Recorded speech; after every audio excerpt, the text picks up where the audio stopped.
അൽഹംദുലില്ലാഹി റബ്ബിൽ ആലമീൻ വസ്സലാത്തു വസ്സലാമു അലാ അഷ്റഫിൽ അംബിയാഇ വൽ മുർസലീൻ നബിയിന മുഹമ്മദിൻ വഅലാ ആലിഹി വഅസ്ഹാബിഹി അജ്മഈൻ. അമ്മാ ബഅദ്. ഒരിക്കലും മറക്കരുത് എന്ന് പറഞ്ഞ 4 കാര്യങ്ങളെ സംബന്ധിച്ചാണ് കഴിഞ്ഞ ക്ലാസ്സിൽ പറഞ്ഞ് അവസാനിപ്പിച്ചത്. ഇനി 3 വിഭാഗം ആളുകളെ അള്ളാഹു മറക്കും എന്ന് പറയുന്നുണ്ട്. അത് നമ്മൾ ഒരിക്കലും മറക്കാൻ പാടില്ലാത്ത 4ാമത്തെ കാര്യം അള്ളാഹനെ മറക്കരുതെന്നാ. അല്ലേ വലാ തകൂനു കല്ലദീന നസുല്ല. അപ്പം അള്ളാഹുവിനെ മറന്ന ആളുകളെ, മറന്നവരെ അള്ളാഹു മറക്കും എന്ന് പറയുന്നുണ്ട്. അപ്പം 3 ആയത്തുകൾ നമുക്കതിൽ പരിശോധിക്കാനുണ്ട്. അള്ളാഹ് മറക്കുന്ന ഒരു വിഭാഗത്തിൽ നമ്മൾ പെട്ടുപോയാൽ അള്ളാഹുവിൻ്റെ റഹ്മത്തിൽ നിന്ന് നമ്മൾ ദൂരമാകും. അള്ളാഹുവിൻ്റെ മുഴുവൻ റഹ്മത്തും നമുക്ക് നിഷേധിക്കപ്പെടും. അതാണ് അള്ളാഹ് മറക്കുക എന്ന് പറഞ്ഞാൽ. അത് മനുഷ്യൻ വേറൊരു മനുഷ്യനെ മറക്കുന്നത് പോലെയല്ല. അള്ളാഹ് എല്ലാം കാണുന്നവനും എല്ലാം അറിയുന്നവനും എല്ലാം ഓർക്കുന്നവനും ഒന്നും വിസ്മരിക്കാത്തവനുമാണ് ആര്? അള്ളാഹു. റബ്ബിനെക്കുറിച്ച് പറഞ്ഞത് ഒന്നും അങ്ങനെ മറന്നു പോകാത്തവൻ എന്നാണ്. അള്ളാഹു എല്ലാം ഓർത്തുകൊണ്ടിരിക്കും. എൻ്റെ റബ്ബ് മറക്കുന്നവനല്ല എന്ന് പ്രവാചകന്മാർ പറഞ്ഞതായിട്ട് ഖുർആനിൽ കാണാം. മാകാന റബ്ബുക നസിയ്യ, മറക്കുന്നവനല്ല, എല്ലാം ഓർമ്മയിലുണ്ടാവും. പക്ഷേ അള്ളാഹ് മറക്കാന്ന് പറഞ്ഞാൽ അവൻ അള്ളാഹ് തള്ളിക്കളഞ്ഞു എന്നർത്ഥം. അള്ളാഹ് അവനെ ഒഴിവാക്കി എന്നർത്ഥം. അങ്ങനെ അള്ളാഹു ഒഴിവാക്കിയ ഒരു വിഭാഗത്തിൽ നമ്മളെങ്ങാനും പെട്ടുപോയാൽ ഒരു വിശ്വാസിയെ സംബന്ധിച്ചിടത്തോളം അതിലും വലിയ ദുരന്തം വേറെയില്ല. അപ്പം അതുകൊണ്ട് അത് കൃത്യമായി നമ്മൾ മനസ്സിലാക്കണം.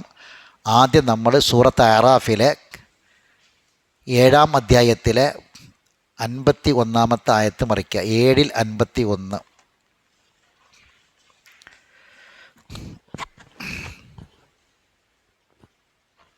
ആരിഫ് ഒരു കുറവായിരുന്നു. 7-51, അറാഫിലെ 51-ാമത്തെ ആയത്ത്.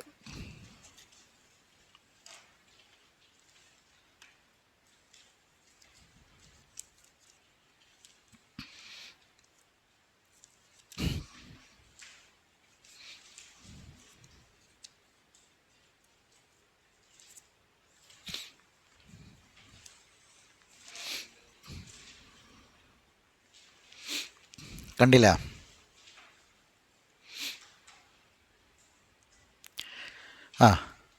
51-ാമത്തെ ആയത്ത്. നമ്പർ അവസാനം നോക്കുക. ആയത്ത് ഓതിക്കോളി. അല്ലദീന ഇത്തഖദൂ ദീനഹും ലഹ്വൻ വലഇബൻ വഗറത്ഹുമുൽ ഹയാത്തുദ് ദുനിയാ ഫൽയൗമ നൻസാഹും കമാ നസൂ ലിഖാഅ യൗമിഹിം ഹാദാ വമാ കാനൂ ബിആയാതിനാ യജ്ഹദൂൻ. കണ്ടില്ലേ? അർത്ഥം ഞാൻ പറയാം, ശ്രദ്ധിക്കാം. അല്ലദീന, യാതൊരു കൂട്ടർ, ഇത്തഖദു, അവർ സ്വീകരിച്ചു, ദീനവും, അവരുടെ ദീനിനെ, മതത്തെ അവർ സ്വീകരിച്ചത് ലഹുവൻ, ഒരു വിനോദമായിട്ടാണ്, വലഇബൻ, കളിയുമായിട്ടാണ്. ദീനെന്ന് പറഞ്ഞാൽ കളിയും വിനോദവുമായി സ്വീകരിച്ചു. ദീനിന് ദീനിൻ്റേതായൊരു കാഴ്ചപ്പാടുണ്ട്. ദീനെന്ന് പറഞ്ഞാൽ സംഗീതവും മ്യൂസിക്കും കൊട്ടും പാട്ടും ഇതൊന്നുമല്ല ദീന്. ദീനിനെ ഒരിക്കലും കളിയും തമാശയും വിനോദവുമായി സ്വീകരിക്കാൻ പാടില്ല. മനസ്സിലായി? ദീന് എന്ന് പറയുന്നത് ദീനിൻ്റേതായൊരു ഹുർമത്തുണ്ട്. അത് എപ്പോഴും പാലിക്കണം. പല ആളുകളും ദീനെന്ന് പറഞ്ഞാൽ പല ആളുകൾക്കും ഒരു രസമായി, പല ആളുകൾക്കും ഒരു കളിയും വിനോദവും തമാശക്കായിട്ട് മാറി. ദീന് കൊണ്ട് കളിക്കുന്നൊരവസ്ഥ ഉണ്ടായി. ദീനിനെ അങ്ങനെ സ്വീകരിച്ചു. മതത്തെ, അള്ളാഹുവിൻ്റെ ദീനിനെ കളിയും വിനോദവുമായി സ്വീകരിച്ച ആൾക്കാർ, അങ്ങനെ സ്വീകരിക്കുന്നതിലൂടെ വഗറത്തുഹുമുൽ ഹയാത്തുദ് ദുനിയ, ഈ ഐഹിക ജീവിതം അവരെ വഞ്ചിച്ച് കളഞ്ഞു. ഐഹിക ജീവിതം ആരെയാണ് പറ്റിച്ചു കളയുക? ദീനിനെ കളിയും വിനോദവുമാക്കി സ്വീകരിക്കുന്ന ആളുകളെയാണ് അത് വഞ്ചിച്ച് കളയുക. ഫൽ യൗമ, അന്നേ ദിവസം, നൻസാഹും, നാം മറക്കും, അവരെ നാം മറക്കും. ആരാ പറഞ്ഞത്? അല്ലാഹ് പറയാ, നൻസാഹും, അവരെ നാം മറക്കും. കമാ നസൂ, അവർ മറന്നതുപോലെ, ലിഖാ യൗമിഹിം ഹാദാ, ഇന്നത്തെ ഈ ദിവസത്തെ കണ്ടുമുട്ടേണ്ടി വരും എന്നതിനെ അവർ മറന്നു. അള്ളാഹുവിൻ്റെ മുന്നിൽ നിൽക്കേണ്ട ഒരു ദിവസമുണ്ട്, റബ്ബിൻ്റെ ലിഖാഇൻ്റെ ഒരു ദിവസമുണ്ട്. അത് മറന്നുകൊണ്ടാണ് അവർ ജീവിച്ചത്. അതുകൊണ്ട് നാം അവരെ മറന്നു കളഞ്ഞിരിക്കുന്നു. അവരെ മറന്നു, അവരെ കാര്യം കഴിഞ്ഞു, അല്ലാഹ് പറയാം. എന്ന് മാത്രമല്ല, വമാ കാനു ബി ആയാത്തിന യജ്ഹദുൻ, നമ്മുടെ ദൃഷ്ടാന്തങ്ങളെ നിഷേധിച്ച് തള്ളുകയുമാണ് അവർ ചെയ്തത്. അല്ലാഹ് ഖുർആനിൽ ഒരുപാട് ആയത്തുണ്ട് എന്ന് പറയും. രാത്രി ആയത്താണ്, പകൽ ആയത്താണ്, രാവും പകലും മാറി മാറി വരുന്നത് ആയത്താണ്, ദൃഷ്ടാന്തമാണ്. പകൽ ദൃഷ്ടാന്തമാണ്, രാത്രി ദൃഷ്ടാന്തമാണെന്നൊക്കെ പറഞ്ഞിട്ട് അതൊന്നും പഠിക്കാതെ മനസ്സിലാക്കാതെ അതിനൊക്കെ തള്ളിക്കളഞ്ഞിട്ടാണ് അവർ ജീവിച്ചത്. അതുകൊണ്ട് അള്ളാഹു ഇന്നേ ദിവസം അവരെ മറന്നിരിക്കുന്നു എന്നാണ്. എന്താണ് ഈ ആയത്തിൽ നമുക്ക് പഠിക്കാൻ? ഇതിന് തൊട്ട് മുകളിലുള്ള ആയത്ത് എന്താ അറിയുക? ഈ സ്വർഗത്തിലുള്ള ആൾക്കാരെ നരകത്തിലുള്ള ആൾക്കാർ വിളിച്ചു പറയും, നാദ വനാദ അസ്ഹാബുന്നാർ അസ്ഹാബൽ ജന്ന. സ്വർഗത്തിലുള്ള ആൾക്കാരോട് നരകക്കാർ വിളിച്ചു പറയും, അൻ അഫീദു അലൈനാ മിനൽ മാ, ഞങ്ങൾക്ക് കുറച്ച് വെള്ളം ഒന്ന് ഒഴുക്കി തരുമോ എന്ന് ചോദിക്കും. ഔ മിമ്മാ റസഖക്കുമുള്ള, അല്ലെങ്കിൽ അള്ളാഹ് നിങ്ങൾക്ക് സ്വർഗത്തിൽ തിന്നാൻ തന്ന എന്തെങ്കിലും ഒന്ന് ഞങ്ങൾക്ക് തരുമോ എന്ന് ചോദിക്കുമ്പോൾ അവർ പറയുന്ന മറുപടി എന്താ പറയുക? കാലു ഇന്നല്ലാഹ ഹറമഹുമ അലൽ കാഫിരി, നിങ്ങൾക്കത് അള്ളാഹ് ഹറാമാക്കിക്കണം, തരാൻ പറ്റൂല. ഇത് പറഞ്ഞതിന് ശേഷമാണ് അള്ളാഹു തആല ഈ ആയത്ത് പറയുന്നത്. എന്താണ് ഈ ദീനിനെ കളിയും വിനോദവുമാക്കുക എന്ന് പറഞ്ഞാൽ 2-3 കാര്യങ്ങൾ നമ്മളതിൽ മനസ്സിലാക്കാണ്ട്. ഒന്നാമത്തെ കാര്യം എന്താണെന്ന് വെച്ചാൽ, ഇപ്പോൾ നമുക്കറിയാം നമ്മളെ കുട്ടികൾ, ഇന്നിപ്പോൾ ഒരു വെക്കേഷനാണ് അല്ലേ, വെക്കേഷൻ്റെ സമയമാണ്. നമ്മളെ മക്കളും നമ്മളെ പേരക്കുട്ടികളൊക്കെ പെരയിലുണ്ടാവും. എന്താണ് ഈ വെക്കേഷൻ എങ്ങനെ കഴിച്ചു കൂട്ടൽ? വെക്കേഷൻ വെറും കളിയും വിനോദവും മൊബൈലും ഒക്കെയായിട്ട് അങ്ങനെ കഴിച്ചു കൂട്ടും. ഇതുകൊണ്ടുള്ളൊരു പ്രശ്നം എന്താ പറയുക? നമ്മളെ കുട്ടികൾക്ക് പലപ്പോഴും ദീനിയായ കാര്യങ്ങളുടെ അറിവില്ലായ്മ കൊണ്ടുവരുന്നൊരു സംഗതി, ദീനെന്താണ്, ദുനിയാവെന്താണ് എന്നുള്ള കാര്യം അറിയാതെ പോകും. നമ്മളൊരു മുസ്ലിം കുടുംബത്തിലാണ്, മുസ്ലിമായ വാപ്പാൻ്റെയും ഉമ്മാൻ്റെയും മക്കളാണ് ഞങ്ങൾ. അതുകൊണ്ട് ഞങ്ങളുടെ ജീവിതം അപ്പുറത്തുപ്പുറത്തുള്ള ആൾക്കാരെ പോലെ ആകാൻ പറ്റൂല, അതിലൊരു വ്യത്യസ്തത ഉണ്ട് എന്ന് ആദ്യമായി ബോധ്യപ്പെടുത്തി കൊടുക്കേണ്ടത് ആരാ? രക്ഷിതാക്കളാണ്. ഈ രക്ഷിതാവ് എന്ന് പറഞ്ഞാൽ രക്ഷിക്കുന്നവൻ എന്നാണ് അർത്ഥം, അല്ലേ? എന്തിൽ നിന്ന് രക്ഷിക്കുന്നവൻ? രക്ഷിതാവ് എന്ന് പറഞ്ഞാൽ എന്താ അർത്ഥം? വാപ്പ രക്ഷിതാവല്ലേ, ഉമ്മ രക്ഷിതാവല്ലേ? എന്തിൽ നിന്ന് രക്ഷിക്കുന്നവൻ? കൂ അംഫുസക്കും വ അഹ്ലീക്കും നാറ, നിങ്ങളുടെ തടിയും നിങ്ങളെ കുടുംബത്തിലെ തടിയും നരകത്തിൽ നിന്ന് കാക്കണം എന്നാണ് പറഞ്ഞത്. ആ നരകത്തിൽ നിന്ന് അവനാൻ്റെ മക്കളെ തടി രക്ഷപ്പെടുത്താനൊരു വാപ്പാക്ക് പറ്റുമെങ്കിൽ അവനാണ് രക്ഷിതാവ്. മനസ്സിലാകണ്ട? നമ്മളെ മക്കളിലൂടെ ഉണ്ടാക്കേണ്ട കൺകുളിർമ എന്താണെന്ന് അറിയുന്നത്? നമ്മൾ ചോദിക്കുന്ന കൺകുളിർമയില്ലേ, നമ്മൾ പണ്ട് കുറേ വിശദമായിട്ട് പഠിച്ചതാ. ഖുർറത്ത അയൂനിൻ വജഅൽനാലിൽ, എന്താണ് ആ കൺകുളിർമ എന്ന് പറഞ്ഞാൽ? നമ്മളിങ്ങനെ കാണുന്ന ചില രംഗങ്ങളൊക്കെയാണ്. അപ്പം ഞാൻ ഇന്നലെ ഒരു രംഗം കണ്ടു, ഒരു വീഡിയോ കണ്ട്, വല്ലാത്ത കൺകുളിർമയുള്ളൊരു വീഡിയോ ആണ്. എന്താണെന്ന് വെച്ചാൽ, നമ്മളെ ബൗട്ടിയാക്കാൻ്റെ പേരക്കുട്ടിനെ കെട്ടിപ്പിടിച്ച് മുത്തം കൊടുക്കുന്നൊരു രംഗം കണ്ട് ഞാൻ. സത്യം പറഞ്ഞാൽ എൻ്റെ കണ്ണ് നിറഞ്ഞുപോയി. ആ കുട്ടി ഖുർആൻ ഹാഫിളത്തായിട്ട് ഖുർആൻ 30 ജുസും മനപ്പാഠം പഠിച്ചിട്ട് ആ കുട്ടിക്ക് സനത് കിട്ടുന്നൊരു രംഗമാണ്. ആ രംഗം ഒരു വാപ്പാൻ്റെ ഉമ്മാൻ്റെ ഏറ്റവും വലിയ കൺകുളിർമയാണ്. നിങ്ങളൊന്ന് ആലോചിച്ച് നോക്കി, ഒരായത്ത് കാണാതെ പഠിക്കണമെങ്കിൽ എത്ര നമ്മളൊരു ആയത്ത് കാണാതെ പഠിക്കണമെങ്കിൽ നമ്മൾ എത്ര അധ്വാനിക്കണം, എത്ര പ്രയാസപ്പെടും ഒരു ആയത്ത് കാണാൻ പഠിക്കണമെങ്കിൽ, അല്ലേ? എങ്കിൽ ഒരു ഖുർആൻ 30 ജുസും മനപ്പാഠമാക്കിയിട്ട് സനത് കിട്ടുന്ന ഒരു രംഗം, അതൊരു പെൺകുട്ടിക്ക് ആലോചിച്ച് നോക്കി നിങ്ങൾ, എത്രമാത്രം ആ വാപ്പാക്കും ഉമ്മാക്കും ആ സമയത്ത് സന്തോഷം ഉണ്ടാകും. അതൊരു കണ്ണിൻ്റെ കുളിർമയാണ്. അല്ലാഹു തആല അത് നിലനിർത്തി കൊടുക്കട്ടെ. അള്ളാഹു താല ആ കുട്ടി മുഖേന ആ കുട്ടിൻ്റെ കുടുംബത്തിലേക്ക് അള്ളാഹു ഷഫായത്ത് പറഞ്ഞ് സ്വർഗത്തിലേക്ക് എത്തിക്കുന്നവരിൽ ആ കുടുംബത്തിൻ്റെ രക്ഷിതാക്കൾ അള്ളാഹു ഉൾപ്പെടുത്തി കൊടുക്കട്ടെ. നമ്മൾ പ്രാർത്ഥിക്കാം. അതൊരു വല്ലാത്തൊരു ഒരു ഒരു ഒരു അവസ്ഥയാണ്. നമ്മളെ മക്കൾ ദീനിയായിട്ട് ജീവിക്കുന്നു, ദീനിയായിട്ട് പഠിക്കുന്നു, ദീന് പഠിക്കുന്നു എന്നൊക്കെ പറയുമ്പോൾ നമുക്കുണ്ടാകുന്ന വല്ലാത്തൊരു കൺകുളിർമയും സന്തോഷമുണ്ട്. അത് നമുക്ക് അനുഭവിക്കുമ്പോൾ അറിയാൻ പറ്റുള്ളൂ. മനസ്സിലാകണ്ട. അത് നമ്മൾ എന്ത് ചെയ്യണമെന്ന് ചോദിച്ചാൽ ആ ഒരു അവസ്ഥയിലൂടെ നമ്മളെ മക്കളെ വളർത്തിക്കൊണ്ടുവരാൻ ബോധപൂർവമായ ശ്രമം നമ്മൾ നടത്തിയേ പറ്റുള്ളൂ. ഇപ്പോൾ കുട്ടികൾ ഇപ്പോൾ വെറും കളിയും പിന്നെ കളിയും ടി വിയും മൊബൈലും ലാപ്ടോപ്പും ഇതൊക്കെ ആയിട്ട് ഇങ്ങനെ നടക്കുമ്പോൾ നമ്മളെ കുട്ടികൾ സാധാരണ നമ്മളെന്താ ചെയ്യുന്നത് വെച്ചാൽ മക്കൾക്ക് നമ്മൾ ലാപ്ടോപ്പ് വാങ്ങിക്കൊടുക്കും, ടാബ് വാങ്ങിക്കൊടുക്കും, മൊബൈൽ വാങ്ങിക്കൊടുക്കും, കളിപ്പാട്ടങ്ങൾ വാങ്ങിക്കൊടുക്കും, അല്ലേ? ഞാൻ പലപ്പോഴും ചോദിക്കുന്നൊരു ചോദ്യമുണ്ട്, നമ്മൾ എത്ര ആൾക്കാർ കുട്ടികൾക്ക് നല്ല ഇസ്ലാമിക പുസ്തകം വാങ്ങിക്കൊടുത്തിട്ടുണ്ട്? കൊടുത്തുപോലുണ്ടെങ്കിൽ ഒന്ന് പറയും നിങ്ങൾ. സ്കൂളിൽ നിന്ന് മദ്രസയിൽ നിന്ന് കുട്ടികൾക്ക് സമ്മാനം കിട്ടുമ്പോൾ കിട്ടുകയെന്നല്ലാതെ കണ്ടിട്ട് നമ്മൾ ബുക്ക് സ്റ്റാൾ ഇവിടെ നേരം നമുക്കറിയാം. താന്നൂരിൽ ബുക്ക് സ്റ്റാൾ ഉണ്ടോ എന്ന് ചോദിച്ചാൽ ഉണ്ടോയെന്ന് ചോദിച്ചാൽ ഇപ്പോൾ ജ്വല്ലറി എവിടെയെന്ന് ചോദിച്ചാൽ പെണ്ണുങ്ങളൊക്കെ പറയും. ഇവിടെയൊക്കെ സൂപ്പർ മാർക്കറ്റ് ഉണ്ടെന്ന് അറിയാം, ഇവിടെയൊക്കെ മീൻ മാർക്കറ്റും പച്ചക്കറി മാർക്കറ്റും ഇവിടെ നിന്നൊക്കെ എല്ലാവർക്കും അറിയാം, ഇവിടെയൊക്കെ രാവിലെ സുബഹിക്ക് ചായ ഇട്ടൊന്നും അറിയാം. ഇതൊക്കെ നമുക്ക് ഇവിടെ ഈ ബുക്ക് സ്റ്റാൾ ഇപ്പോൾ ഇവിടെ ബുക്ക് സ്റ്റാൾ നമുക്കറിയില്ല. ഒരു ഇസ്ലാമിക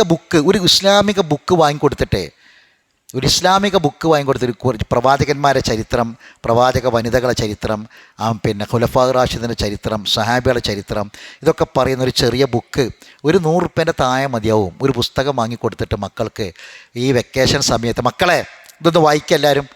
ഇത് വായിച്ചിട്ട് വലിയപ്പോൾ ചോദ്യം ചോദിക്കണം, വാപ്പ ചോദ്യങ്ങൾ ചോദിക്കും, ഉത്തരം പറഞ്ഞു തരണം, പറഞ്ഞുതരവർക്ക് സമ്മാനമുണ്ട് എന്നൊക്കെ പറഞ്ഞിട്ട് ഒരു ദീനിയായ ഒരു അന്തരീക്ഷം നമ്മളെ വീട്ടിൽ നിന്ന് ഉണ്ടാക്കി നോക്കി നിങ്ങൾ.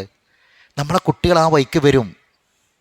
ആ വഴിക്ക് വരും. ഇല്ലെങ്കിൽ എന്താ ഉണ്ടാകുക? ഇപ്പം ഞാൻ മിഞ്ഞാന്ന് ഒരു വീഡിയോ ഉണ്ടെന്ന് വെച്ചാൽ ഒരു വെക്കേഷനിൽ കുട്ടികളിങ്ങനെ കിടന്നിട്ട് പെരയുടെ ഉള്ളിൽ കൂടെ ഓടുകയാണ്. പെരയുടെ ഉള്ളിൽ കൂടെ മണ്ടിയിട്ട് അവിടെ തട്ടിമറിച്ച് ഇവിടെ തട്ടിമറിച്ച് അടികൂടി അങ്ങനെ എല്ലാം കൂടി ആയപ്പം ഉമ്മ എന്ത് തട്ടിയെന്നറിയോ?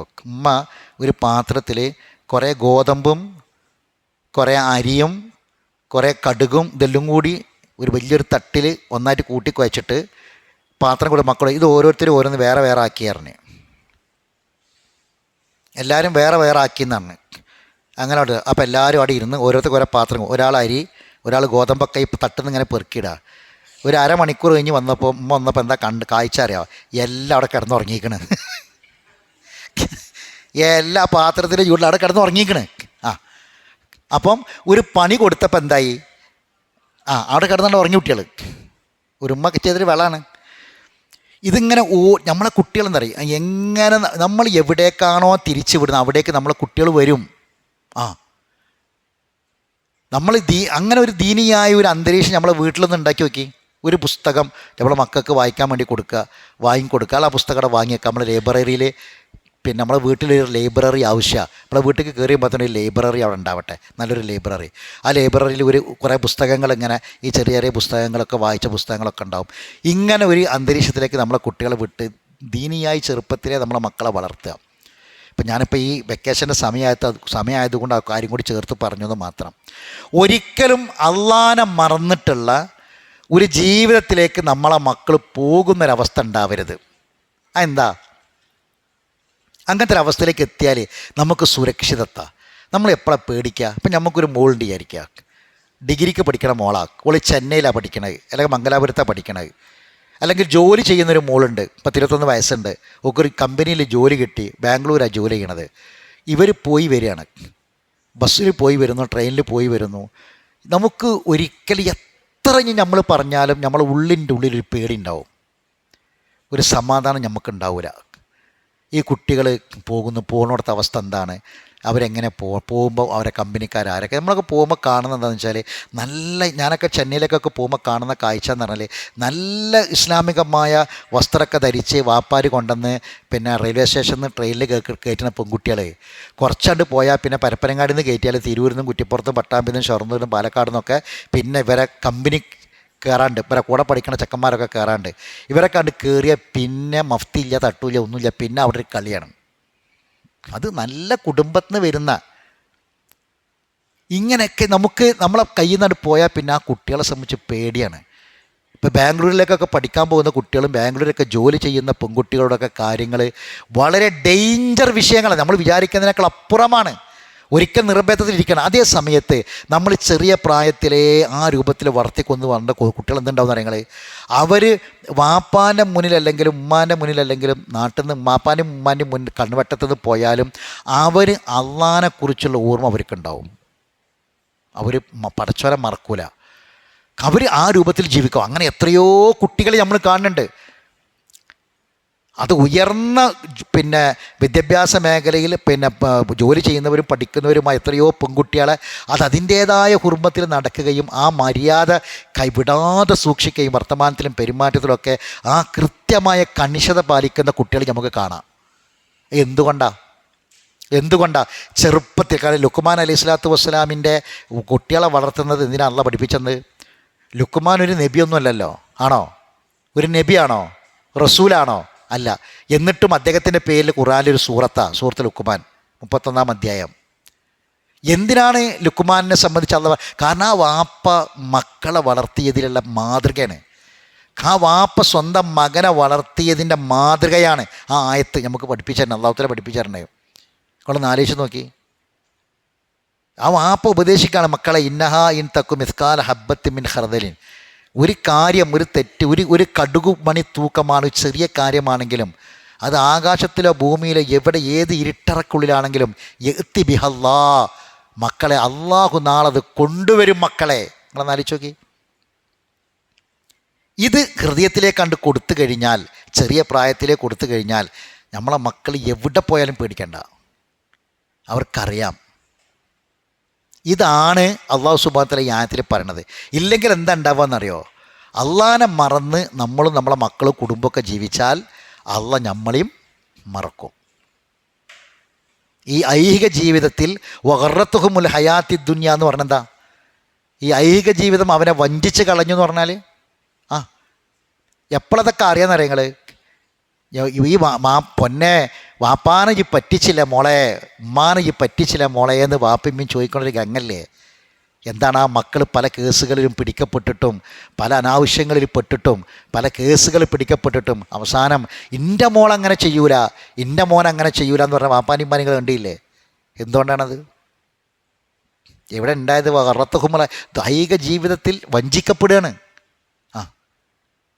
നമ്മളെ സ്വന്തം ഭാര്യമാർ ഭർത്താക്കന്മാരെ വഞ്ചിക്കുക, ഭർത്താക്കന്മാർ ഭാര്യമാരെ വഞ്ചിക്കുക, സ്വന്തം വാപ്പാനിമ്മാനും മക്കൾ വഞ്ചിക്കുക, സ്വന്തം മക്കളെ വാപ്പിമ്മയും വഞ്ചിക്കുക. എന്തെല്ലാം കേസുകളാണ് നമ്മുടെ നാട്ടിലിപ്പം നടന്നുകൊണ്ടിരിക്കുന്നത്.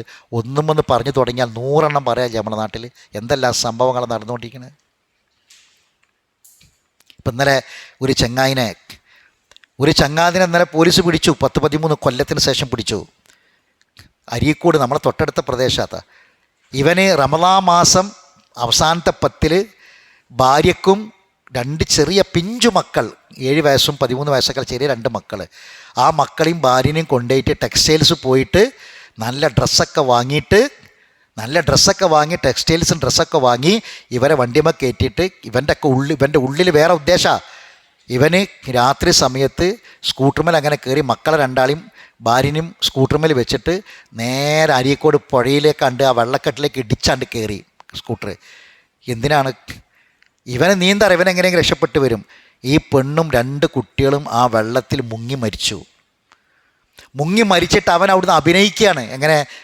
വണ്ടി ബ്രേക്ക് നഷ്ടപ്പെട്ട് വെള്ളക്കെട്ടിലേക്ക് വീണ് കുട്ടികൾ മരിച്ച് ഭാര്യ മരിച്ചെന്ന് പറയുമ്പം കരയാം. ആ സമയത്ത് ആർക്കും അറിയില്ല, കാരണം അതെല്ലാവരും വിശ്വസിച്ചു. ഒരു സ്കൂട്ടർ അപകടം എന്ന് വിശ്വസിച്ചു. പിന്നെ പോലീസിന് സംശയം തോന്നി, ഇവൻ്റെ പെരുമാറ്റത്തിലൊക്കെ സംശയം തോന്നി. നോക്കിയപ്പോഴാണ് കുറച്ച് മുമ്പ് ഇവൻ്റെ ഭാര്യൻ്റെ പേരിൽ 10 ലക്ഷം രൂപൻ്റെ LIC എടുത്തിട്ടുണ്ട്, ഇൻഷൂർ എടുത്തിട്ടുണ്ട്. 10 ലക്ഷം രൂപൻ്റെ. ഇവിടെ മരിച്ചാൽ ആ പൈസ കിട്ടാൻ വേണ്ടിയിട്ടാണ് ഈ ഭാര്യനെയും ഈ 2 മക്കളെയും ദാരുണമായി കൊന്നത്. എന്നിട്ട് ഓനെ പോലീസ് പിടിച്ച് ജയിലിൽ അടച്ചിട്ട് എന്താ ചെയ്തറിയോ? ജയിലിൽ അടച്ചിട്ട് അവൻ ജയിലിൽ നിന്ന് അവനെ ജാമ്യത്തിൽ ഓൻ പുറത്തിറങ്ങിയിട്ട് മുങ്ങി. ജാമ്യത്തിൽ ഇറങ്ങി മുങ്ങിയിട്ട് 13 കൊല്ലം കഴിഞ്ഞിട്ട് ഇപ്പോൾ അവനെ ബാംഗ്ലൂരിലാണ് പിടിച്ചത്. അവിടെ വേറെ കല്യാണം കഴിച്ച് കുട്ടികളും മക്കളൊക്കെ ജീവിക്കുക അവിടെ. ആ പെണ്ണിനും കുട്ടികളും പറ്റിച്ചില്ല. ആലോചിക്കുക നിങ്ങൾ. അവിടെയുള്ള ആ പെണ്ണിനെ ആ കുട്ടിയെ ഓൻ പറ്റിച്ചില്ലേ, വഞ്ചിച്ചില്ലേ? ഇനിയിപ്പന്നെ ജാമ്യം കിട്ടും എനിക്ക്? ഓഞ്ഞ് കാലാകാലം ജയിലിലല്ലേ?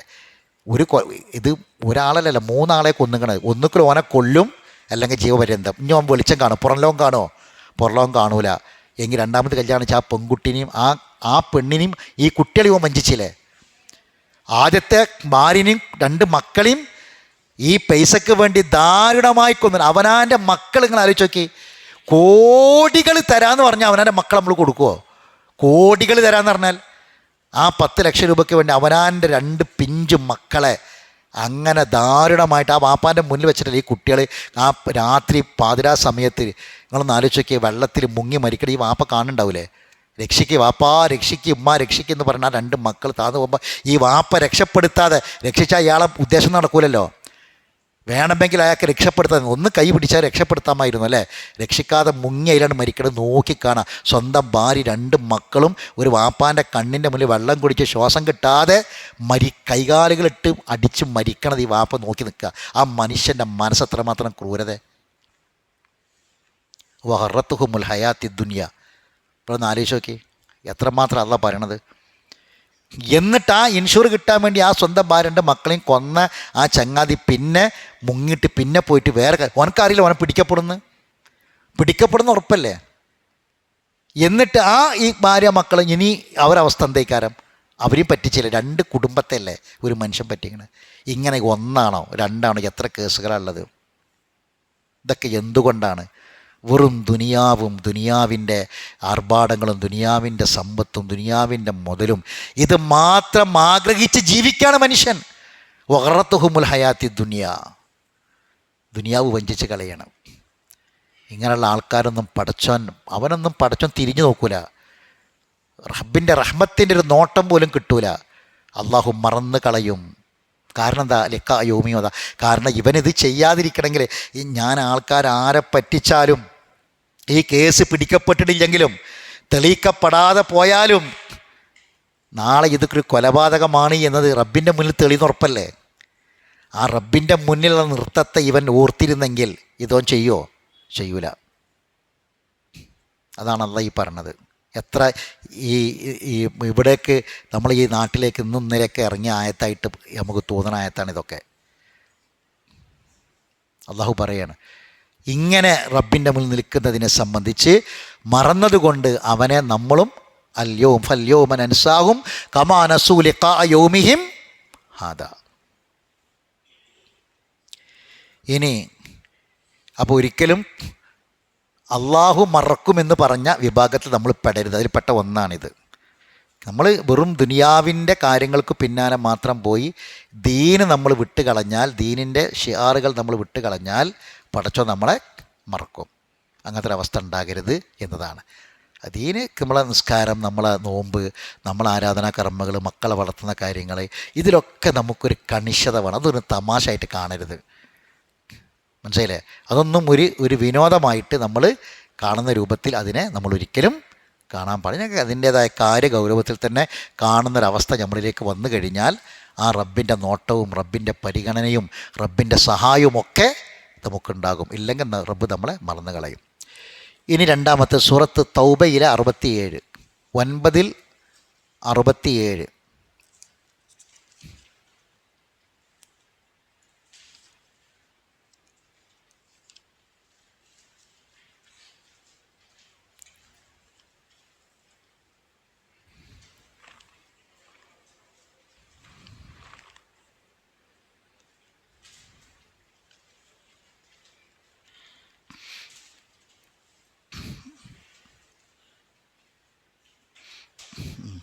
വായിച്ചോളേ. المنافقون والمنافقات بعضهم من بعض يأمرون بالمنكر وينهون عن المعروف ويقبضون أيديهم نسوا الله فنسيهم إن المنافقين هم الفاسقون وعد الله المنافقين والمنافقات والكفار نار جهنم خالدين فيها ഹിയ ഹസ്ബുഹും വലഅനഹുമുല്ലാഹ് വലഹും അദാബും മുഖീം. വിശ്വാസത്തിൽ കാപ്പറ്റി ഉണ്ടാവുക. അള്ളാഹു മറക്കുമെന്ന് പറഞ്ഞ വിഭാഗത്തിൽ രണ്ടാമത്തെ വിഭാഗം വിശ്വാസത്തിൽ കർമ്മങ്ങളിലൊക്കെ കാപ്പറ്റി ഉണ്ടാവുക. അതാണ് നിഫാക്ക്. വൽ മുനാഫിഖൂന വൽ മുനാഫിഖാത്ത്, മുനാഫിക്കായ ആണുണ്ടാകും, മുനാഫിക്കായ പെണ്ണുണ്ടാകും. ബഅ്ളുഹും മിൻ ബഅ്ളിൻ, അവരിൽ ചിലർക്ക് മിത്രങ്ങൾ. അവരങ്ങനെ ഒക്കെ ഒരേ കൂട്ടത്തിൽപ്പെട്ട വിഭാഗത്തിൽപ്പെട്ട ആളുകളാണ്. ഒരു ഇനമാണ്, ഒരു വിഭാഗമാണ്, ഒരു ഗ്രൂപ്പാണ്. ഏത്? മുനാഫിക്കുകളായ ആണുങ്ങളും പെണ്ണുങ്ങളും. എന്താണ്? യഅ്മുറൂന ബിൽ മഅറൂഫ് അല്ല, യഅ്മുറൂന ബിൽ മുൻകറ. അവർ കൽപ്പിക്കുന്നത് എന്തായിരിക്കും? മുൻകറായിരിക്കും, തിന്മകളായിരിക്കും കൽപ്പിക്കുക. തടയുന്നതോ വയൻഹൗന അനിൽ മഅറൂഫ്, നന്മകളൊക്കെ തടയും ചെയ്യും. ഒന്നും ഉണ്ടാവില്ല അവനവൻ്റെ ജീവിതത്തിലും വീട്ടിലും കുടുംബത്തിലൊന്നും നന്മകളൊന്നും ഉണ്ടാവില്ല. നന്മകൾ പിന്നെ അത് ഉപദേശിക്കുക, അത് പറയുക, അതൊന്നും ഉണ്ടാവില്ല. പിന്നെ അവിടെ പറഞ്ഞൊക്കെ തിന്മകളായിരിക്കും, ആവശ്യപ്പെടുന്ന വേണ്ടാത്ത കാര്യങ്ങളായിരിക്കും. മനസ്സിലായില്ലേ? നന്മയൊന്നുമല്ല ചോദിക്കണതും ആവശ്യപ്പെടുന്നതും എന്താവില്ല, നന്മകളൊന്നും ആയിരിക്കില്ല, ആവശ്യമില്ലാത്ത കാര്യങ്ങളാണ് ചോദിക്കുക. ഇനി ഒരു നന്മ പറഞ്ഞ അവസ്ഥ ഉണ്ടാകുമോ? അതുകൊണ്ട് ഇപ്പോൾ ചില വീട്ടിലെന്താണെന്ന് വെച്ചാൽ മുസ്ലിമീങ്ങളാണ്, ഒരു ജുമാക്ക് പള്ളിക്കലുണ്ടാവും, ഈദ്ഗാഹിനുണ്ടാവും, റമദാൻ മാസം ചിലപ്പോൾ ഉണ്ടാവും. എന്നാൽ എന്താ പറയുക, പെരിയിലിങ്ങനെ ഒരു മാറൂഫ് കൽപ്പിക്കുക എന്ന് പറഞ്ഞാൽ പള്ളിക്ക് നിസ്കരിക്കാൻ പള്ളിക്ക് പോയോ, ബാങ്ക് കൊടുത്തോ, നിസ്കരിച്ചോ, പള്ളിയിൽ പോയോ, ജമാഅത്തിന് പോയോ, ഖുർആൻ ക്ലാസ്സിന് പോയോ, ഇങ്ങനെയുള്ള ചോദ്യങ്ങളൊന്നും ഒരു പെരിയിലുണ്ടാവില്ല. അങ്ങനത്തെ കാര്യങ്ങളൊന്നും ഉണ്ടാവില്ല. അതല്ലാത്ത കാര്യങ്ങളൊക്കെ എന്തുണ്ടാകുക, ഇപ്പം എന്താണ്, ക്രിക്കറ്റിൽ ആരാ ജയിച്ചത്, ഇന്ന് ആരെ കളിയാണ്, നാളെ ആരെ കളിയാണ്, ഫുട്ബോൾ ഇന്നിപ്പോൾ ഏതൊക്കെ ക്ലബ്ബ് തമ്മിൽ മത്സരമുണ്ട്, ആരൊക്കെ ജയിച്ച്, അവിടെയൊക്കെ ആർക്കൊക്കെ പോയി, ഏതൊക്കെ സിനിമ റിലീസായി, ഏതൊക്കെയാണ് ആ സിനിമേൻ്റെ അവസ്ഥ എന്താണ്, ഇതിനെന്ന് ഇങ്ങനെ തുടങ്ങിയിട്ടൊരു പരിയിൽ സംസാരം മുഴുവൻ എന്തായിരിക്കും? മുൻകറായ കാര്യങ്ങളെക്കുറിച്ചുള്ള സംസാരം ഉണ്ടാവുക. അവർ തടയുന്നതൊക്കെ മുൻകറായിരിക്കും, തടയുന്നതൊക്കെ നന്മയായിരിക്കും, മഅറൂഫായിരിക്കും, കൽപ്പിക്കുന്നതൊക്കെ എന്തായിരിക്കും? മുങ്കറായിരിക്കും. ആ സംസാരങ്ങളും കാര്യങ്ങളൊക്കെ ഇങ്ങനെ വേണ്ടാത്ത നിരോധിക്കപ്പെട്ട കാര്യങ്ങളായിരിക്കും. ഇങ്ങനെയുള്ള ആളുകൾ വയഖ്ബിലൂന ഐദിയഹും, സുബ്ഹാനല്ലാഹ്, വയഖ്ബിലൂന, അവരെ കൈകൾ അവർ പിടിച്ച് പാക്കിലേക്ക് കിട്ടുകയും ചെയ്യും. കൈകൾ പിടിച്ച് വെക്കുക എന്ന് പറഞ്ഞാൽ ദീനിന് വേണ്ടി ഇതൊന്നും കൊടുക്കില്ല. ഈ പിരിവിന് പോയൊക്കെ 5 പൈസ പോലും തരൂല. നോക്കേണ്ടി ഒരു ക്ലബിൻ്റെ ഒരു വാർഷികമുണ്ട്, അല്ലെങ്കിൽ ഒരു ഗാനമേള ഉണ്ടെന്ന് പറഞ്ഞ് 100 രൂപേൻ്റെ കൂപ്പൺ ചെന്ന് അത് ഒലു തരും. അതിനൊക്കെ ഒരു പൈസ കൊടുക്കും. ആ സമയത്ത് ഒരു ദീനിൻ്റെ കാര്യത്തിനോ ഒരു ദൈവത്തിൻ്റെ കാര്യത്തിനൊക്കെ ഒന്ന് പോയി നോക്കേണ്ടി, അപ്പോൾ അവർക്കില്ലാത്ത ഇതുണ്ടാവില്ല. എന്ത് പിന്നെ പരിഭവങ്ങൾ, പിന്നെ കച്ചവടപ്പില്ല, കച്ചവടം ബിസിനസ് ഇല്ല, കച്ചവടം നടക്കണില്ല, ജോലിയില്ല, അതില്ല, വരുമാനമില്ല എന്ന് പറഞ്ഞിട്ട് പൈസ ഇല്ലാത്ത പരാതിയും പരിപാടിക്കും ഉണ്ടാവുക. യഖ്ബിലൂന ഐദിയഹും എന്ന് പറഞ്ഞ അർത്ഥം എന്താ? കൈ പിടിച്ചു വെക്കാറെന്താ അർത്ഥം? കൈ പിടിച്ചാൽ കൈ നീളൂലാന്ന്.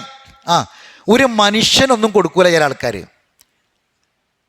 ചില ആൾക്കാർ അങ്ങനെയാണ്. ചില വീടുകളിലൊക്കെ എന്താ കാണുക, ഭയങ്കര അവിടുന്ന് ടേ എന്ന് പറഞ്ഞ മ്യൂസിക്കും സംഗീതമൊക്കെ ഇട്ടിട്ട് എന്നിട്ട് അലക്കണത് കേൾക്കാം, ഒച്ചിമ്പിളി നായട്ടൊക്കെ. അയൽവാസിയായിട്ട് ഒരു ബന്ധു ഓൽക്കുണ്ടാവില്ല. ഒരു സംഗതി ഇന്നേ വരെ എന്തെങ്കിലും ഒരു സംഗതി അങ്ങോട്ട് കൊടുക്കുക, അല്ലെങ്കിൽ ഒന്ന് അങ്ങോട്ട് പോവുക, അല്ലെങ്കിൽ അങ്ങനെ അങ്ങനത്തെ യാതൊരു ബന്ധങ്ങളും ഇല്ലാതെ ഒരു കുടുംബത്തെ സഹായിക്കുക, പാവപ്പെട്ടവരെ സഹായിക്കുക, അങ്ങനത്തെ ഒരു സംഗതി ഉണ്ടാവില്ല. അവർക്ക് കിട്ടുന്നത് മുഴുവൻ അവിടെ അവർ തിന്ന് കുടിച്ച് അടിച്ച് പൊളിച്ച് ജീവിക്കാമെന്നല്ലാതെ അതുകൊണ്ട് ഒരു ഉപകാരം നാടിനോ അല്ലെങ്കിൽ സമൂഹത്തിനോ അയൽപക്കത്തിനോ ഉണ്ടാവില്ല. ചില ആൾക്കാർ, ചില പെരക്കാർ അങ്ങനെ കാണാം. യഖ്ബിലൂന ഐദിയഹും എന്ന് പറഞ്ഞതാണ്. പേരൊക്കെ നല്ല മുസ്ലിമിൻ്റെ പേരൊക്കെ കേൾക്കാരം, വെള്ളിയാഴ്ച പള്ളിക്കലൊക്കെ പോകുന്നുണ്ടാവും, പക്ഷെ അതേ ഉണ്ടാവുള്ളൂ, വേറൊന്നും ഉണ്ടാവില്ല. യഖ്ബിലൂന ഐദിയഹും, ദീനിന് വേണ്ടി ദൈവത്തിന് വേണ്ടി 5 പൈസ ഒരു കൊടുക്കില്ല. ഇങ്ങനെയുള്ള ആൾക്കാരെക്കുറിച്ചാണ് അള്ളാഹ് പറയണത്. എന്നിട്ട് അള്ളാഹ് പറയാണ്, എന്താ പറയുന്നത്? നസുല്ലാഹ, അവർ അള്ളാഹനെ മറന്നു, അതുകൊണ്ട് ഫനസിയഹും, അള്ളാഹ് അവരെയും മറന്നു. അപ്പം അവിടെ ഇല്ലാത്ത സംഗതി എന്താണ്? അള്ളാഹിനെക്കുറിച്ചുള്ള ഓർമ്മ, ഖുർആൻ പാരായണം, ദീന് പഠിക്കൽ, ഇങ്ങനെയുള്ള കാര്യങ്ങളൊന്നുമില്ല. അപ്പോൾ അവിടെ മറക്കണത് ആരെയാണ്? അള്ളാഹിനെ. അതുകൊണ്ട് അള്ളാഹ് ഓലും മറന്ന് ഓല മെയിൻ്റെ ചെയ്യൂല. ഓലും മരിച്ചാൽ ഇങ്ങോട്ടനല്ലേ കൊണ്ടാണ്ട്, ഖബർസ്ഥാനിക്കാനല്ലേ കൊണ്ടാണ്ട്. ഓലത് മയ്യത്ത് നിസ്കരിക്കാനല്ലേ, മുസ്ലിമല്ലേ, മയ്യത്ത് നിസ്കരിക്കണ്ടേ, ഖബർക്കല്ലേ പള്ളിക്കാട്ടിക്കല്ലേ കൊണ്ടുപോകണത് അല്ലേ? എന്നിട്ട് അവിടെ ഇങ്ങനെ കുടുംബക്കാരൊക്കെ വന്ന് നിങ്ങളുടെ അല്ലാഹു ഗഫൂറുൽ റഹീം എന്ന് പറഞ്ഞാൽ അള്ളാഹ് തിരിഞ്ഞു നോക്കുമോ? അള്ളാഹ് മറന്നോലെ അള്ളാഹ് തിരിഞ്ഞു നോക്കുമോ? സഹോദരങ്ങൾ, ഇതൊരു ചെറിയ വിഷയമല്ല കേട്ടോ, ഒരു ചെറിയ കാര്യമല്ല. പതിനായിരങ്ങൾ കോടിക്കണക്കിന് ആൾക്കാർ വന്നുങ്ങാണ് ഞമ്മക്ക് അള്ളാഹു മഫർലഹു അള്ളാഹു മഫർലഹു വർഹമു അള്ള തിരിയോ, അള്ള കേൾക്കുമോ, അള്ള ഉത്തരം കൊടുക്കുമോ, അള്ള മെയിൻ്റ് ചെയ്യുമോ, അള്ള ഓർക്കുമോ? ഇല്ല. അള്ള മറന്ന ആൾക്കാരാ, അള്ള വിട്ടതാണ് അവരെ, അള്ള അവരെ ഒഴിവാക്കിക്കണ്, പരിഗണിക്കൂല. അങ്ങനത്തെ ഒരു അവസ്ഥയിലേക്ക് നമ്മളൊന്നും പെട്ടു പോകരുത്. നമ്മളെ വീടും കുടുംബമൊന്നും അത്തരം ഒരു അവസ്ഥയിൽ പെടാതിരിക്കാൻ വേണ്ടി നമ്മൾ ശ്രമിക്കണം. ഇങ്ങനെ അള്ളാനെ മറന്നുള്ള ജീവിതം ഉണ്ടായാൽ അള്ള മറക്കും. ഫനസിയഹും ഇന്നൽ മുനാഫിഖിന ഹുമുൽ ഫാസിഖൂൻ. ഈ വിശ്വാസത്തിൽ ദുർബലതയുള്ള ഈ കാപ്പട്യമുള്ളവർ അവരാണ് ഫാസിഖീങ്ങൾ, അവരാണ് അധർമ്മകാരികൾ, തോന്നിവാസികളാണ് അവർ. വഅദല്ലാഹുൽ മുനാഫിഖിന വൽ മുനാഫിഖത്ത്. അള്ള കൊടുത്ത കരാർ എന്താ അറിയോ? ഈ ആൾക്കാർക്ക് വൽ കുഫാറ കാഫറുകൾക്കൊക്കെ കൊടുത്തിട്ടുള്ളത് നാറ ജഹന്നം, അതാണ് അവർക്ക് കൊടുത്ത വാഗ്ദാനം. ഖാലിദിന ഫിഹ, അതിലെന്നും അവർ നിത്യവാസികളായിരിക്കും. ഹിയ ഹസ്ബുഹും, അവർക്കത് മതി. വല്ലാത്തൊരു വാക്കാട്ടത്. നമ്മളുണ്ടല്ലോ ഒരു എനിക്കത് മതി അറിയല്ലോ, എനിക്ക് ഓനക്കത് കിട്ടേണ്ടതാണ്, ഓനക്കതന്നെയാണ് കിട്ടേണ്ടി വേണ്ട, അത് പറയില്ലേ, ആ വാക്കാണ് ഹിയ ഹസ്ബുഹും, അവർക്കത് മതി.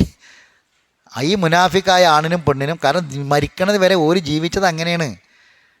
പള്ളിൻ്റെ മുറ്റത്തേക്കാരൻ പേര അള്ളാഹു അക്ബർ ഹയ്യാല സ്വല ഹയ്യാലൽ ഫലാ എന്നൊക്കെ പറഞ്ഞത് അള്ളാഹനങ്ങനെ വിളിച്ച് ഓർമ്മിപ്പിക്കണത് ഇങ്ങനെ ഡെയിലി കേൾക്കുന്നുണ്ട് ചെവിൻ്റെ ഉള്ളിൽ കൂടെ. ബാങ്ക് കൊടുക്കണ പെരിക്ക് കേൾക്കാതെക്കാൻ വേണ്ടിയിട്ട് മറ്റേ എയർബോൾസൊക്കെ അടച്ച ആൾക്കാരാണ്. പിന്നെ പടച്ചോൻ വിടുമോ? വിടൂല. മനസ്സിലായില്ലേ? അള്ളാഹനങ്ങനെ ഓർമ്മിപ്പിച്ചിട്ടും ഡെയിലി 5 നേരം കേട്ടിട്ടും വിളി ഇങ്ങനെ വന്നിട്ടും ഒന്നേ വരെ ഉത്തരം കൊടുത്തിട്ടില്ല. ആ ഒരു ബോധം ഒരു ഓർമ്മ ഉണ്ടായിട്ടില്ല. അള്ളാഹനെ മറന്നാണ് ആ പേരിലെ ജീവിതം. ഹസ്ബുഹും, അവർക്ക് ആ നരകം മതി എന്ന് മാത്രമല്ല വലഅനഹുമുള്ള, അള്ള വരെ ശപിച്ചിട്ടുണ്ട്. അള്ളാഹിൻ്റെ ശാപം അവർക്കുണ്ട്. വലഹും അദാബും മുഖീം, നിലനിൽക്കുന്ന ശിക്ഷ, മാറിപ്പോകാത്ത ശിക്ഷ, എന്നെന്നും നിലനിൽക്കുന്ന ശിക്ഷയുമാണ് അവർക്ക് വരാനുള്ളത് എന്നാണ് അള്ളാഹു പറയുന്നത്. ഒരു വിഭാഗം കൂടിയുണ്ട്, 45-ാമത്തെ സൂറത്ത്. പെട്ടെന്ന് മറിക്കാം.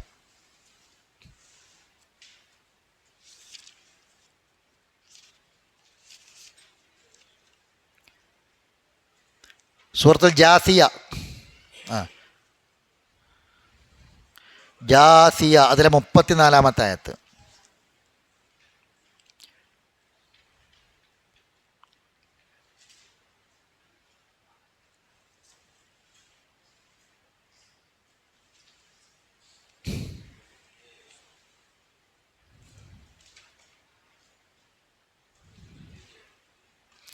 ഇരുപത്തിമൂന്ന് മുതലുള്ള ആയത്ത് ഓതിക്കോളി. 23 മുതലുള്ള ആയത്ത്.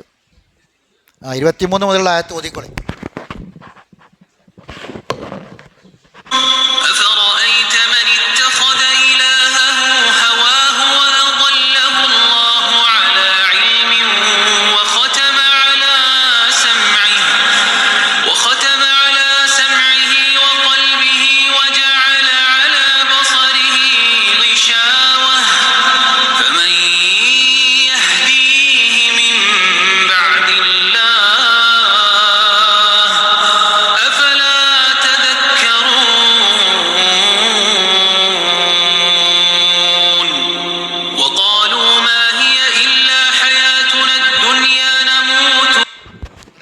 മനസ്സിലാക്കേണ്ട കാര്യം എന്താ? അപ്പോൾ നമ്മൾ ഈ പറഞ്ഞ ആശയങ്ങളുണ്ടല്ലോ, ഈ ദുനിയാവിൻ്റെ ജീവിതത്തെ ഇങ്ങനെയൊക്കെ കണ്ട് നാളെ റബ്ബിൻ്റെ ഈ ജാസിയ എന്ന സുഹൃത്തിൻ്റെ പേര് അല്ലേ, ജാസിയ എന്ന് പറയുന്ന അർത്ഥം,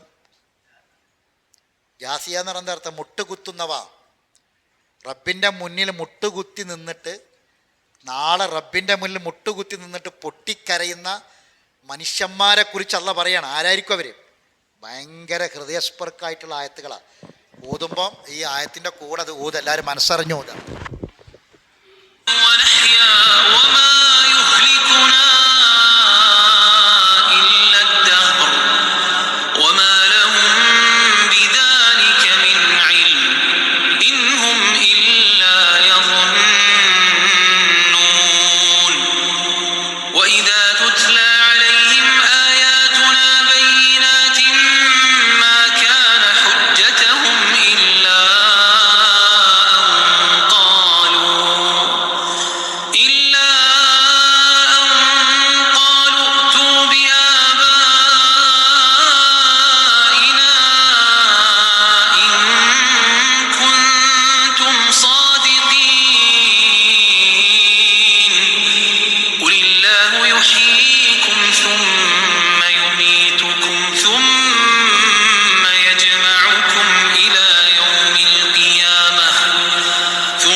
ഇതിൻ്റെ ഇൻഷാല്ലാഹിൻ്റെ അർത്ഥം കാര്യങ്ങളൊക്കെ അടുത്ത ക്ലാസ്സിൽ നമുക്ക് പറയാം. ഇതിൽ ഏറ്റവും അപകടകരമായ ഒരു സംഗതി എന്താണെന്ന് വെച്ചാൽ, പിന്നെ നമ്മളിങ്ങനെ ഇവിടെ ജീവിക്കുന്നു, ഇവിടെ മരിക്കും, അമാ യുഹ്ലിക്കുന ഇല്ല ദഹർ, കുറേ കാലം കഴിയുമ്പോൾ മനുഷ്യന്മാർ മരിച്ചു പോകും. പല ആൾക്കാരുടെ നിലപാട് പറയാണ്, ഇവിടെ അങ്ങനെ ജീവിക്കും, മനുഷ്യൻ ഇവിടെ ജീവിക്കും, ഇവിടെ മരിക്കും, രോഗം വന്നാൽ പിന്നെ ചിലപ്പോൾ പെട്ടെന്ന് ഒരാൾക്കാർ മരിച്ചു പോകും. ഒന്നുമില്ലെങ്കിൽ സാധാരണഗതിയിൽ കുറേ കാലം ഒരു 10, 20, 80 വയസ്സൊക്കെ ആയിട്ട് അങ്ങനെ ജീവിച്ചിട്ട് അങ്ങനെ മരിക്കുക എന്ന് പറഞ്ഞാൽ കാലം നമ്മളെ മരിപ്പിക്കും. ആയുസ്സാണ്ട് കുറയാണ്ട് പോകുമ്പോൾ വയസ്സായി നമ്മൾ മരിക്കും. ഇതൊക്കെ തന്നെ ഉള്ളൂ ഇവിടെ. അതല്ലാതെ പിന്നെ വേറൊരു ജീവിതമോ അല്ലെങ്കിൽ അങ്ങനെ സംഗതികളൊന്നുമില്ല എന്നൊക്കെ ഉള്ളിൽ വെച്ച് പുലർത്തുന്ന കുറേ ആളുകളെ സംബന്ധിച്ച് പറയാണ്. നാളെ ഇവരൊക്കെ വിളിച്ച് റബ്ബ് വരുത്തിയിട്ട് അവർ മുട്ടുകാലിരിക്കും. എന്നിട്ട് അള്ളാഹു തആല ഗ്രന്ഥം കൊണ്ടുവരും. ആ ഗ്രന്ഥത്തിൽ കൃത്യമായി രേഖപ്പെടുത്തപ്പെട്ട കാര്യങ്ങൾ അവർക്ക് മുന്നിൽ അവതരിപ്പിക്കുന്ന ഏറ്റവും പ്രയാസകരമായ ഒരു രംഗത്തെക്കുറിച്ച് പറയാം. എന്നിട്ട് അള്ളാഹ് പറയാം, ചില ആൾക്കാർ അള്ളാഹ് അന്നേ ദിവസം മെയിൻ്റെയിൻ ചെയ്യൂല. അള്ളാഹ് അവരെ പാടേ വിസ്മരിച്ച് കളയും. കുറേ ആൾക്കാർ തെറ്റൊക്കെ ചെയ്ത മനുഷ്യന്മാരൊക്കെ ഉണ്ടാവും. അവർക്കൊക്കെ അള്ളാഹ് മാപ്പ് കൊടുക്കും. അവർക്കൊക്കെ അള്ളാഹ് മാപ്പ് കൊടുത്തിട്ട് ഇന്ന് നിങ്ങൾക്ക് മാപ്പ് വന്നിട്ട് നിങ്ങൾ പൊയ്ക്കോളിന്ന് അറിയും. നരകം കിട്ടുന്നു ഉറപ്പിച്ച് എനിക്ക് നരകമല്ലാതെ ഞാൻ വേറെ ഒന്നും ഇല്ലയെന്ന് വിചാരിച്ച് മഹ്ശറിൽ എത്തിയ പല ആൾക്കാർക്കും അള്ളാഹ് മാപ്പ് കൊടുക്കും. ഇന്ന് നിങ്ങൾക്ക് മാപ്പാണ്, നിങ്ങൾ പൊയ്ക്കോളി, നിങ്ങൾ സ്വർഗത്തേക്ക് അറിയാം, നരകത്തേക്ക് ഇല്ലയെന്ന് പറയും. ഇതൊക്കെ ഇങ്ങനെ കാണുന്ന സമയത്ത് പോലും ചില ആൾക്കാരെ അള്ളാഹിൻ്റെ ഒരു നോട്ടം ഞങ്ങളിലേക്ക് വന്നിരുന്നെങ്കിൽ, അള്ളാഹു ഞങ്ങളൊന്ന് പരിഗണിച്ചിരുന്നെങ്കിൽ, ഇങ്ങനെ മാപ്പ് കൊടുത്ത് ഇങ്ങനെ ആൾക്കാർ നരകത്തേക്ക് പോകേണ്ട പല ആൾക്കാർക്കും അള്ളാഹ് മാപ്പ് കൊടുത്ത് സ്വർഗത്തേക്ക് ആക്കുക. ഇതിങ്ങനെ കാണുന്ന സമയത്ത് ഈ മനുഷ്യന്മാർ പറയും, പടച്ചോനെ ഒന്നിന്നെ നോക്കിയിരുന്നെങ്കിൽ, ഒന്നും കണ്ട് ശ്രദ്ധിച്ചിരുന്നെങ്കിൽ എന്നാഗ്രഹിക്കും. പക്ഷേ പടച്ചോനെ ഭാഗത്തേക്ക് തിരിയില്ല. അങ്ങനത്തെ ഒരു വിഭാഗത്തിലാണ് നമ്മൾ നിൽക്കുന്നതെങ്കിൽ എന്തായിരിക്കും നമ്മളവസ്ഥ? അള്ളാഹു കാത്തുരക്ഷിക്കട്ടെ. അതുകൊണ്ട് ഈ പഠനം സഹോദരങ്ങളെ ഇത്തരത്തിൽ റബ്ബിൻ്റെ റഹ്മത്ത് കിട്ടാൻ കാരണമാകുന്ന ആ വിഭാഗത്തിൽ ഉൾപ്പെടാൻ വേണ്ടിയാണ്. അള്ളാഹു ആ റഹ്മത്ത് നൽകി നമ്മളെ എല്ലാവരും അനുഗ്രഹിക്കുമാറാവട്ടെ. അള്ളാഹു സുബ്ഹാനഹു വ തആല പരിശുദ്ധ ഖുർആൻ പഠിക്കാനുള്ള ഈ മനസ്സും താല്പര്യവും മരണം വരെ അള്ളാഹു നേർത്തി തരുമാറാവട്ടെ. റബ്ബനാ തഖബ്ബൽ മിന്നാ ഇന്നക അന്ത സമീഉൽ അലീം വതുബ് അലൈനാ ഇന്നക അന്ത തവ്വാബുർ റഹീം വആഖിറു ദഅവാനാ അനിൽ ഹംദുലില്ലാഹി റബ്ബിൽ ആലമീൻ. സുബ്ഹാനക അല്ലാഹുമ്മ ബിഹംദിക അഷ്ഹദു അല്ലാ ഇലാഹ ഇല്ലാ അൻത അസ്തഗ്ഫിറുക വഅതൂബു ഇലൈക്.